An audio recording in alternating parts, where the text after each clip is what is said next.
Dan Illman, Matt Bernier. It's Haskell Sunday at Monmouth, and race number 8 is the Grade 3 Monmouth Cup Stakes, going 1 1/8 miles for older horses. You can bet the Monmouth Cup Stakes with a new DRF Bets account and the $150 that goes along with it. DRF.com/bet is where you need to go for more details. Here's the field for the Monmouth Cup, and we got to start things off with the number 3, Paige McKenney. He's 8 years old. He's banked $1.8 million, and he is just cooler than the other side of the pillow. 22 wins, 16 seconds from 57 lifetime starts, and he's like Old Man River. He keeps rolling along. A 101 buyer over this track last time out, and you can argue he was taken out of his game a little bit in a short field last time out in the Illman.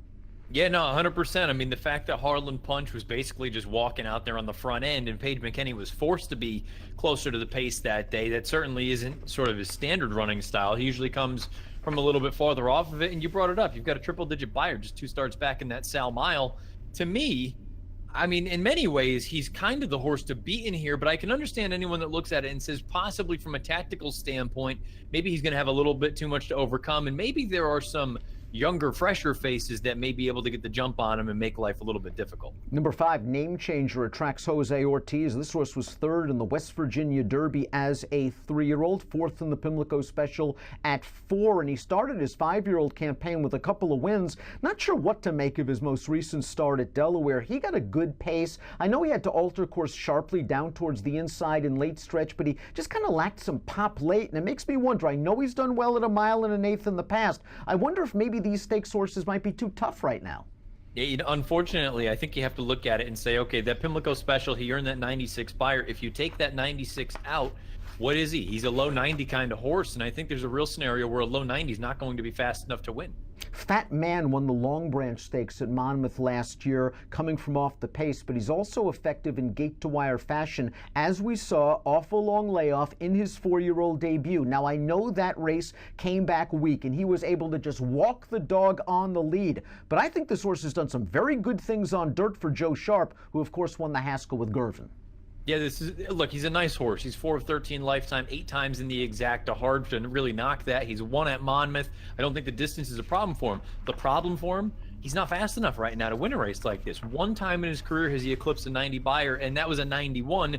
And otherwise, he's never really even sniffed it, other with the exception of the most recent start, and that was an 89. To me, he's the kind of horse that you're going to need the main contenders to take a step back. You're going to need Fat Man to move up in a big way. I think in this short field, though, Fat Man is on a send from the rail under Louis Saez, so I'm going against the Timeform U.S. Pace Projector. We'll throw it up there right now. They've got the 2 Remembering Rita, who is on quite a roll out there on the lead. But as we've seen in her last couple of races, his last couple of races, Remembering Rita has shown the ability to sit off a horse and still finish. He has won his last 3 races at Prairie Meadows in impressive fashion with big buyer speed figures. He took down a solid group last time out in the Grade 3 Cornhusker. Is this just simply a situation where blinkers have woken this horse up, or was it he is just a Prairie Meadows horse for course?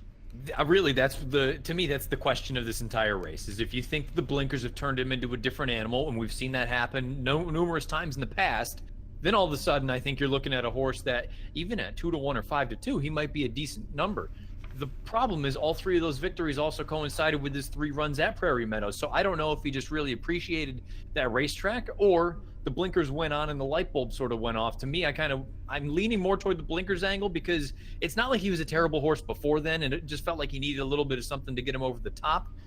But until he does it somewhere else, you really don't know. Let Me Go First is the longest shot on the morning line. He finished ahead of 2 next out winners when dangled for a $40,000 claiming tag at Parks most recently. One of the horses he finished ahead of came back to beat Name Changer in that Hanford with a 97 buyer. Another one won a 25 seller at Saratoga with an 89 buyer. That being said, while it was a quality race, Let Me Go First, I thought, had a great pace situation and couldn't cash it in against weaker horses. He just looks too slow on paper.